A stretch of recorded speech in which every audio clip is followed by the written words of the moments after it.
Well, Governor Stein, thank you so much for your time and for inviting me here to the governor's mansion. My first time here. Thanks for the delicious sweet tea. Good tea. Perfect tea, perfect tea. I don't take it lightly that I'm here in a governor's residence, given what we saw in Pennsylvania. Heartbreaking. With Governor Josh Shapiro, Yeah. he and his family having to flee their home after someone set it on fire. Yeah, heartbreaking. What went through your mind when you saw that? Well, outrage. I'm friends with Josh Shapiro. He and I were attorneys general together, and of course now we're governors together, and he's a great guy. And I met Lori, I've met some of their kids, and to know that they had just celebrated this holiday Passover with many of their family members and friends, and to have somebody come and try to light their house on fire and kill them is just terrifying, and it's upsetting, and I'm just so grateful that the man is apprehended and locked up where he cannot harm them anymore. Have you spoken to Governor Shapiro? We've texted, yep, and he's justifiably angry and eager to get on with the business of being governor.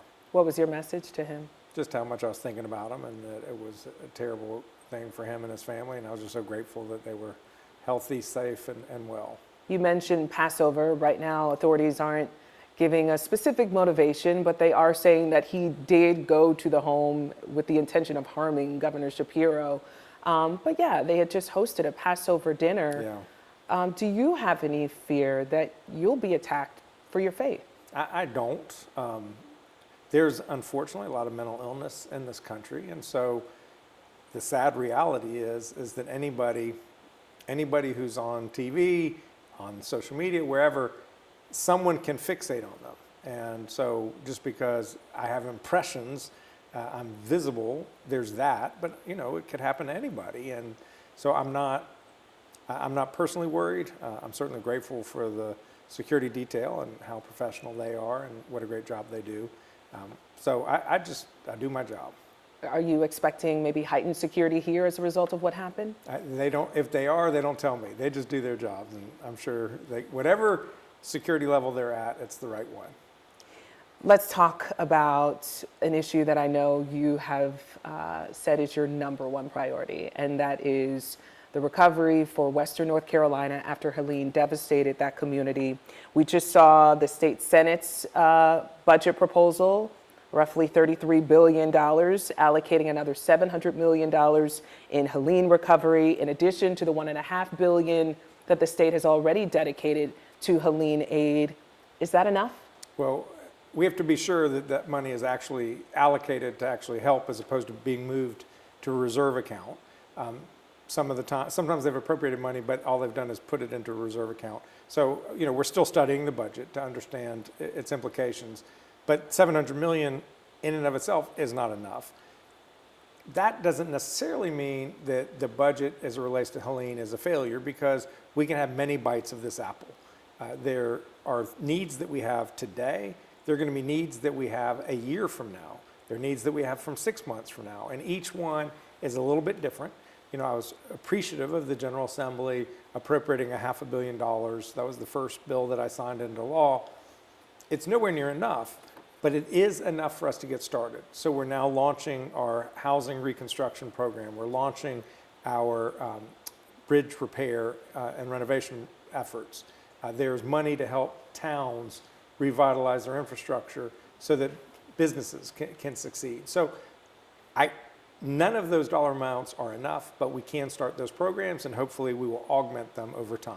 You tweeted that you're working on a second recovery budget proposal. What would that look like? Yeah, it will include money for fire prevention out west. We have these, March was like twice as bad a fire month as is typical for March. We want to have money to help local governments deal with their financial needs. We desperately need support for small business grants. The small businesses are hanging on by a thread. We've got to help them get through this tough time so that their doors are open to welcome tourists when they come this summer.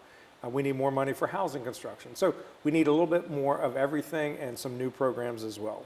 Were you hoping for more than $700 million in the budget proposal? Yeah, as I said, to me, I don't care if it's in this budget or if it's in a supplemental budget like we did with the first Hurricane Helene relief package. The key is that we commit to the programs that are going to help Western North Carolina recover. So let's talk about the help coming from the federal level. We've done a lot of reporting. We've spoken to a lot of families in Western North Carolina. As you can imagine, they're saying that the money, they understand it's been allocated, but it's not getting to them, and they need to rebuild now. How do you assess the help coming from the federal government? Well, it's not enough and it's not fast enough, and that's always going to be the case. There was an appropriation made in late December for $100 billion nationally. We don't know exactly what North Carolina's share is. It could be anywhere between 12 and 15 billion. And some of the money went to Department of Transportation. Some went to the EPA. Some went to HUD. So different monies went to agriculture, to different departments. Some of them have allocated their shares. We know what our share is for EPA. We know what our share is for HUD, but we don't have access to those dollars yet. We have to submit a plan, for instance, to HUD. HUD reviews that plan, approves it, and once it's approved, we can then start drawing the money down. We submitted our action plan faster than any state that was impacted by Helene. In fact, no state has submitted an action plan to HUD after a major hurricane in the last decade faster than we did here in North Carolina. And so my mantra is urgency. It's urgency, it's focus, it's transparency, and accountability. And that's what I'm bringing. Those are the values we bring to every bit of our work. So now the application is sitting with HUD. We're waiting for them to give us the approval. We asked our congressional delegation if they would write a letter to HUD to urge it along. Senator Budd took the lead on that effort, and the letter was submitted. So we're doing everything we can to exercise every lever at our disposal to try to get funds to North Carolina, because money in an account doesn't do anything for anybody. The money's got to be on the ground in communities in Western North Carolina. That's how we're going to make a difference and help people recover. Today, Senator Hyde said, though, quote, "We must be prepared to fend for ourselves." Can North Carolina fend for itself? No, I mean, we can do a lot ourselves, and we need the state government to step up at a much higher level than it has done so far. But when you have a storm of this magnitude, $60 billion in damage, it's very typical, if you look at the history of storms, where the federal government will pay about 50% of the damage to help the communities recover. I mean, I can show you a series of storms where that was the case, Katrina and others. North Carolina right now is in the low 20% in terms of what we've gotten from the federal government. We need much more support from our federal delegation, from Washington, from this administration. And I've submitted a $19 billion appropriation request.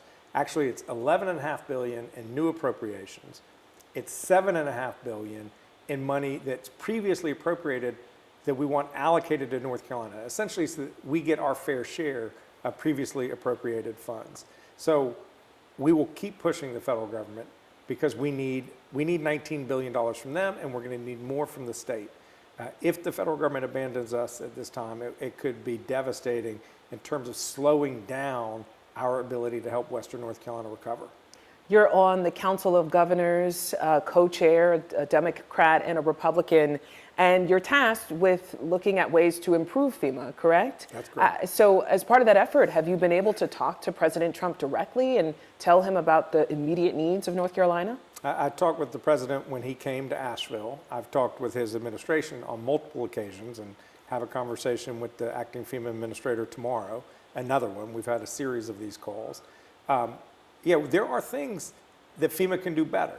Now, what I want to explain is that FEMA, its imperfections are a lot a result of laws that Congress passed. Congress has said you have to do this, you can't do this, you can't do this, and it creates all these restrictions on how they can operate that make it very difficult for them to be flexible and quick in responding to disasters.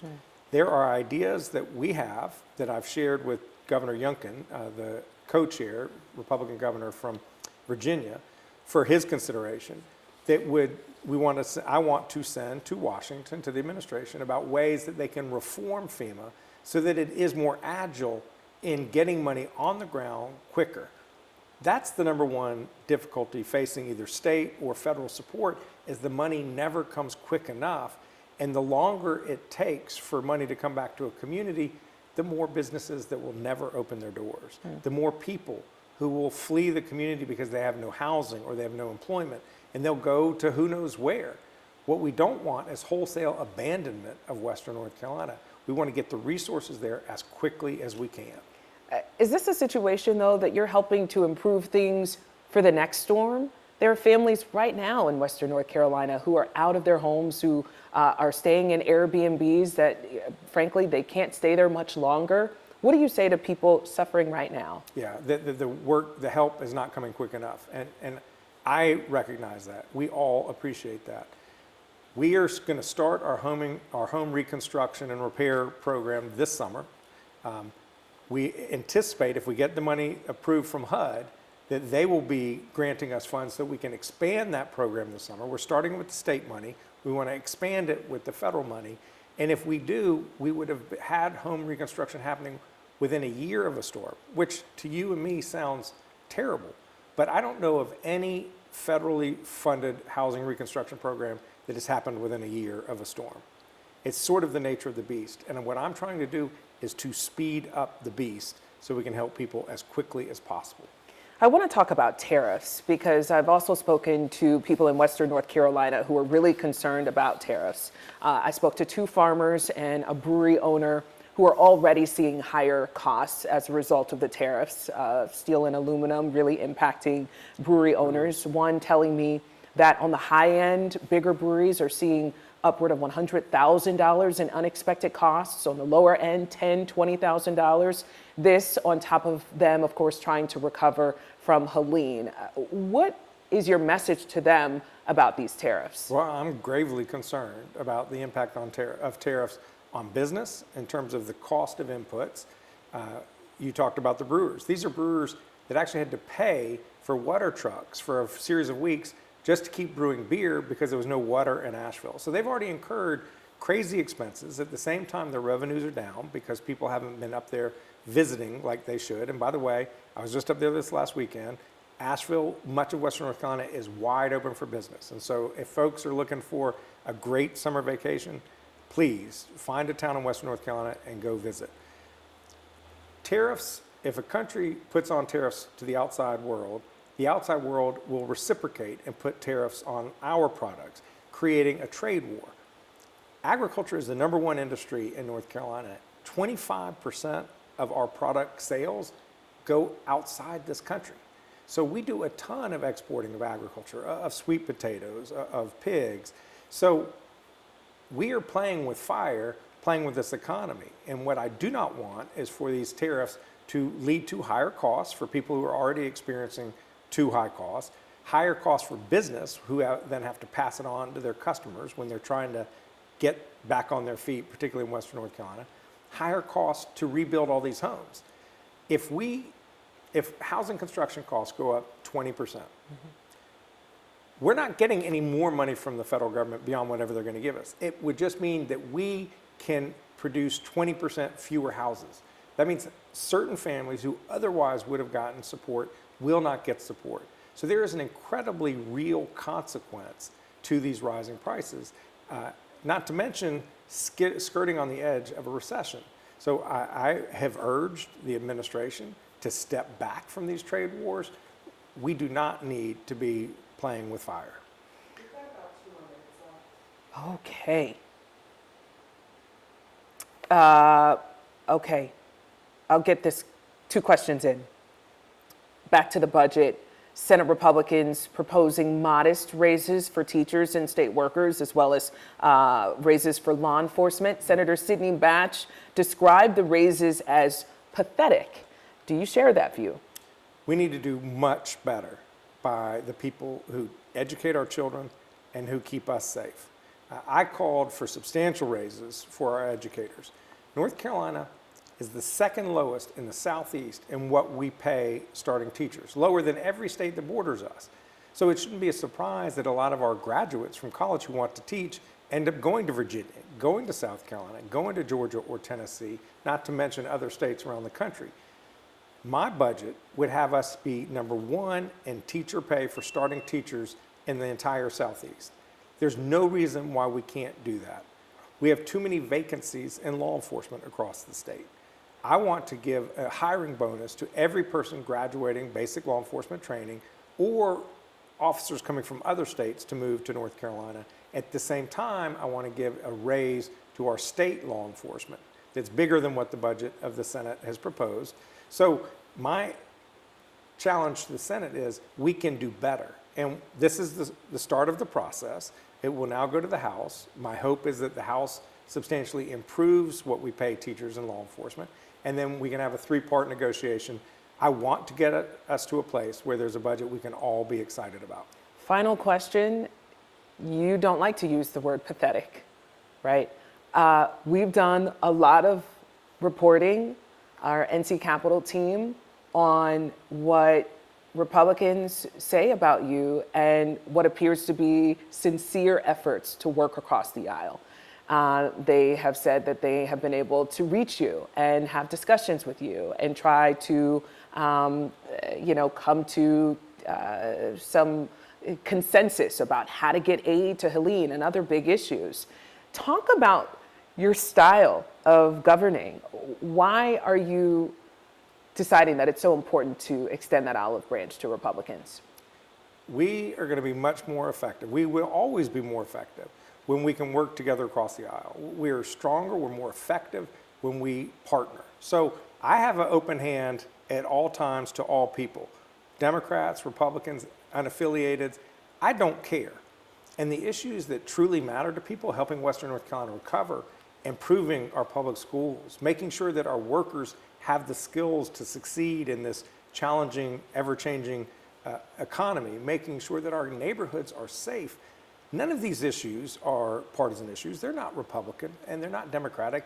They are core North Carolina issues. So I want to work with the legislature in good faith to address these issues, because when we can get things done, we can help people have better lives, and that's what it's all about. Sometimes people say that, but it sounds like from Republican legislators that you're actually doing it. Do you think you're going to be able to make headway on something like child tax credit? I don't know. I mean, it remains to be seen. The Senate Republicans did not put the child tax credit into their proposal. I sincerely wish they had. So there are going to be issues where we disagree. I think on some issues, I hope I can persuade them. I'm open to their persuading me, and we'll see what we can get done together. If you keep your eye on the North Star of what's going to help people in North Carolina, you can really get things done for people. Governor Stein, thank you so much for your time. Thank you, Lena.